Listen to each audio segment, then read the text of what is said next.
Howdy, leadership scholars. Welcome back to ALED 481. Okay, man, this topic for this session, combination of talking about passion, which we've referred to a little bit before, but also kind of this bigger concept of work-life harmony. Now, you may have heard it called work-life balance before, but let me tell you this. There's no such thing. So work-life balance is like a unicorn, is what I tell people. It's a great idea, but it doesn't exist in the real world, right? So we try not necessarily for balance because we know that that's never going to be achievable. We want to look for harmony. So if you're a musician, if you have ever sung, if you have ever played music, you know that sometimes notes that you don't think would go together, well, the one's a little sharp, one's a little flat. You put them together and there's beautiful harmony. They may be from a different scale. They may be from a different key. But again, you put them together in different ways and that's where you get harmony. So we're going to talk about this. And the reason why I'm spending like a whole week in air quotes discussing these concepts is the faster you learn this, the better you are going to be, because, and I know you don't believe me, some of you guys are non-traditional students. You completely understand where I'm coming from when I say this, but your life will not become any less busy. Right now, you may be working a 40-hour-a-week job. You're going to school. You've got other obligations, maybe student organizations or family obligations, whatever that is. It won't slow down. It just changes. So when you have tiny humans, that's going to add to your plate. Or if you have tiny humans, right? That'll add to your plate. When you start working, you're going to have to not only worry about yourself and your job, but maybe even the people around you. If you walk into an organization and you're working middle management, you've got to take care of your followers as well as yourself. You've got to take care of your family still. That doesn't go away. You need to be active within your community if that's where your passions lie. All these things add to just being busy all the time. So if you can kind of get your head around this concept a little bit, it will help you so much in the future. So I want to share with you 4 P's. I know this is different than 6 P's. You might have had that in 340. 4 P's that might help you through this process. Also a P. That's funny. I cannot take credit for these 4 P's. These come from Dr. Kim Dooley. I know some of you may have had her for ALED 426. She is one of the associate deans and a freaking rock star. This woman is amazing. She is who I want to be when I grow up. And so I really appreciate that she is allowing me to share these with you. Maybe. There we go. Hello. All right. First of all, passion. Oh man, passion is so important. You've got to have passion in your life. And it's not just romantic passion. Yes, that is also very important. But it is passion for something bigger than you, something outside of yourself, okay? You've heard that old adage is if you love what you do, you never work a day in your life. I think that's bull crap because I love what I do. My passion is leadership. My passions are students. And sometimes I just have a crappy day at work. So that doesn't mean that I'm not passionate anymore. But in those days where things are a little murky, I can say, I know why I'm here, right? I understand that my passion for leadership started when I was a little kiddo and has just continued to grow. The more I learn, the more I want to know.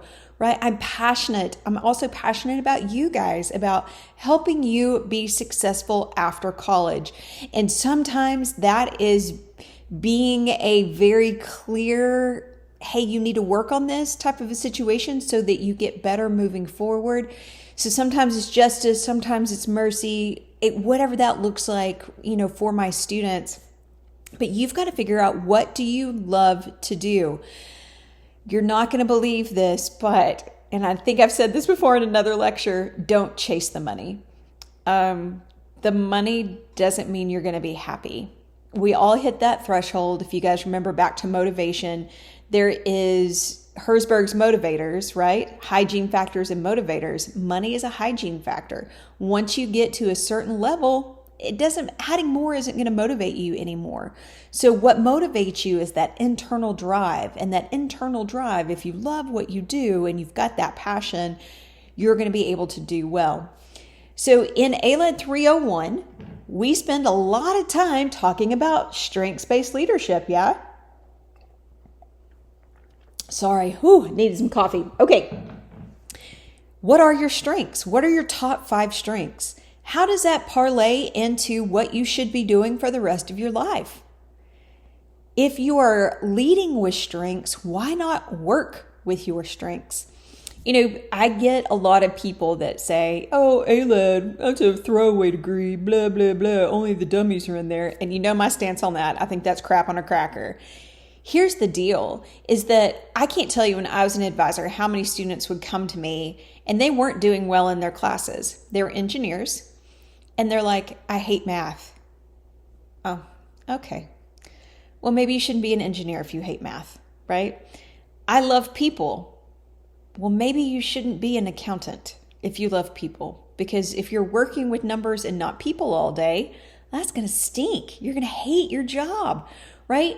So it's not that people were dumb. They just weren't in their right major for their strengths. They come to ag leadership. They find that you can actually study about people and you can study about yourself and you can become a better person.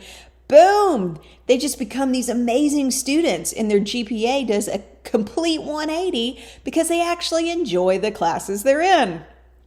Shocking, right? We should be giving multiple intelligence tests. Remember good old, that's actually Cotter, which is funny, giving that multiple intelligence test instead of taking an ACT or an SAT, which I know some of you guys didn't even have to do. But it's interesting. It's intriguing. You've got to build a community, right? Find people who are passionate about what you're passionate in, right? Those are your people. And it doesn't matter if it's, LARPing, so live action role play for you guys that don't know what that is. If you love to go to the Renaissance Fair and dress up, then find other people that do want to do that too. I have some friends that you would never know were totally into Dungeons and Dragons. They are successful dentists and doctors and airline pilots here in town, but they meet and they do D&D because they are just so passionate about that experience, right? And they have this really great community. So it's really important to find people that share your passion and learn to delegate, not dump. Very important, right? Sometimes you don't have to do it. You don't have to do the thing. Someone else can do the thing so you can focus on your passion. So how do you do that? Let's look at priorities, okay? You can't sweat the small stuff. Again, going back to 301, I know Dr. Odom does it. I think Dr. Boyd might, if you had one of those two people for 301. And you've probably seen this before in some kind of a high school presentation where they have a clear, container of some sort. And they've got tennis balls or rocks or something, and they pour in a bunch of rice, right? And they pour all the rice in, and then they start trying to shove the tennis balls inside the container too, and the rice starts just kind of piling out. And the key to that activity is that you put the big stuff in first. What's important? Those big rocks, those big tennis balls, whatever that is. Then you fill in with the rice, which is the little stuff, which is the things that aren't as important. Your big stuff gets taken care of first. And then funnily enough, there's enough room for all the little stuff too. So you have to really think through, how are you going to organize your day with those big goals in mind so that you don't get caught up in the rice? So many times, y'all, when my work-life balance is not copacetic, it's because I am worried about the fires that I think need to get put out first, but I'm not getting the big stuff done. Then I get stressed out about not getting the big stuff done, right? Take care of the big stuff and the small stuff will sort itself out. Schedule time for play. Sometimes you have to actually schedule that, right? What is it that you love? Do you want to get into cooking? Do you have hobbies? If you don't have a hobby, and I know it's because you're busy, find something that just brings you joy, whether that is reading for fun, whether that's having some succulents like that first student, whatever it may look like, right? Figure out what that hobby could be. And that's something that will help you when you are so stressed out, when you feel like you're incongruent, you can pick that up. I've got students that knit. I have students that do cross stitch. I have students that garden. I have students that run. I have students that do all kind of things that they consider playtime and hobbies. So find whatever works for you, right? Make it a priority.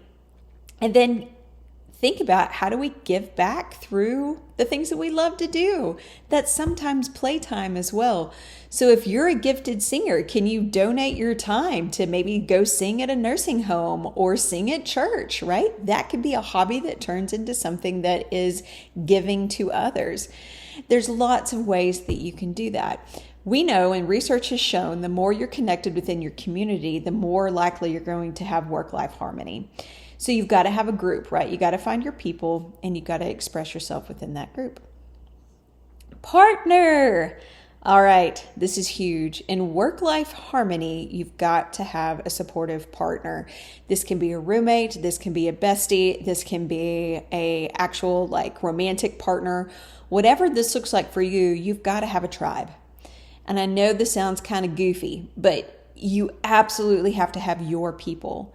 Because when things go sideways, and it's not an if, it's a when things go sideways, you need your tribe to help you. And whether that is work issues that go sideways or personal issues that go sideways, you've got to have a support system, right? You have to show vulnerability to build trust with these people. You've got to have a network of humans. It is so very, very important. I'll tell you now, there's so many things that I've learned now that I've hit kind of midlife. Like, I wish we had a personal development class on what to do with aging parents. This is a new season in my life, and I'm not quite sure how to deal with it in the best way possible. And so I go to my tribe of friends who are a little bit older than I am, who have dealt with this before, and they can help support me. They can say, hey, this is what you can do. This is what you shouldn't do. Don't let the guilt eat you. You know, all of these things. So having that support system is so important when it comes to work-life harmony. So if you've got passion for your career, passion for your personal life, priorities for what's important in you, playtime to enrich yourself, and a partner to share your experiences, those are the 4 Ps. And in your quiz, I'm going to ask you to actually think through this. What is your passion, and how could that be parlayed into your career? What are your priorities right now? Right now, it may be graduation. So let's think through that. What are the big things? It is passing this class in order to graduate. Okay, that's a priority. Playtime. What are those playtimes? What is that hobby that you could pick up or you've always wanted to pick up, but you never felt like you had the time? Well, now I'm telling you, do it, right? And then partner. Who's your tribe? And you can tell me who your tribe is. Like, I don't know these people. Or you can just say, I have my friends and I have this group of people and that group of people, whatever your comfort level is. But I want you to think through, who is your tribe? Because with this work-life harmony, y'all, it is so hard when it absolutely tanks. So when your teeter-totter or your seesaw, however you were raised to, you know what I'm talking about, when that is out of balance, right, things can go south quickly. In ethics, we talk about how that can lead to unethical behavior. Barbara Kellerman talks about it. There's several ways of how that actually leads to unethical behavior. So you have to make sure that as you go through, you're very clear with, this is my harmony. This is where I feel comfortable. So thinking through again, what are the things that are most important to you? And when you think about what are those things that are most important to you, that's values, right? what are your values? How do your values connect to those 4 P's? So think about this. Go back to your values, and it could be your core values. It could be values that you discussed in 301 or in ethics, right? We talk about the different value types in ethics as well, and values-based leadership. So how will that guide, maybe not even just the job you want, but also maybe the partner you're willing to accept in your life? Where do you want to live even? All of these things have to do with those values. So start thinking about it. Write it down, right? We know that if you write down goals, if you write down expectations, you're more likely to meet them. So go ahead and write them down. I'm going to kind of force you to do that with the 4 P's on your quiz, but really think through that. So when you think about this, authenticity, why do I include this with work-life balance or harmony? It's because I truly believe that to be a leader that's full of integrity, which I know that's an I down here. If you don't get that, it spells Aggies. Hey. All right. But a leader with integrity matches their words to their actions to their values, right? That's authentic leadership. You know your values, you live your values, you live them out by your words, you live them out by your deeds. And we know that the accepted definition of authentic leadership by Bruce Avolio, who was the OG, Tom what's-his-name came later, but Bruce Avolio was the first person that said to truly be an authentic leader, you also have to be an ethical leader, because you have to be that values-based or virtue-based ethics, because you can't be toxic. If you're a toxic leader and your words match your deeds, match your actions, and they're all bad, that makes you a bad leader. That doesn't make you an effective leader. So being authentic, being grateful, right? Grateful for this opportunity to sit and think about. Maybe you're forced to think about these things, but be grateful for what you do have and to figure out, how can I spread that gratefulness to others? To write down those short-term and long-term goals. We know how important that is. To act with integrity, making sure that our actions and our words match our values. And if they don't, then having, again, the integrity to say, I screwed up. This is how I screwed up. This is how I'm going to move forward. And then being enthusiastic. I love this. AGGIE. How to be a impactful Aggie with authenticity and work-life harmony. What you think? All right. Relatively fast lecture. I'm excited for you to read the 2 articles. I think you'll enjoy them.